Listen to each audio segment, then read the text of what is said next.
I have frequently been asked why a person of my background, a former Chief of the Defense Staff, a former Chairman of the NATO Military Committee, why I think there is a cover-up, or what the reasons may be for governments wishing to cover up the facts about UFOs.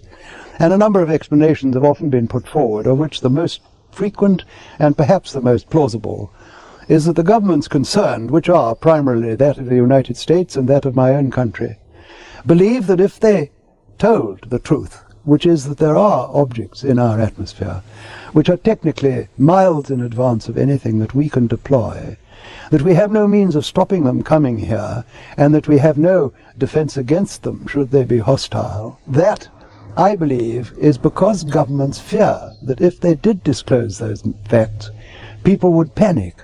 People would rush about, jam the switchboard like they did on that famous day in New York when there was a spoof, Martians have landed. People will go mad and they'll jump up and down. I don't believe that at all. I've said so in print. I've said it in the foreword I wrote to one of Timothy Good's books.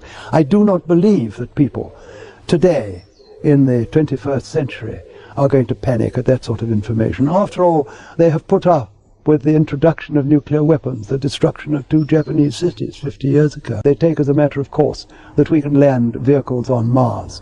They can land to the precise instant forecast years before, vehicles on distant planets. Why should they panic? They're much more interested in this country in doing the pools or the lottery. They shrug their shoulders and take it as a matter of course. Anyway, they don't trust politicians, in my experience.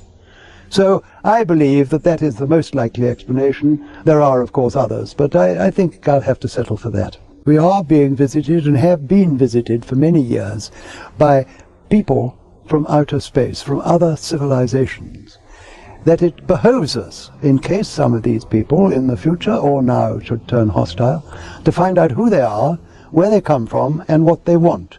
This should be the subject of rigorous scientific investigation and not the subject of rubbishing by tabloid newspapers.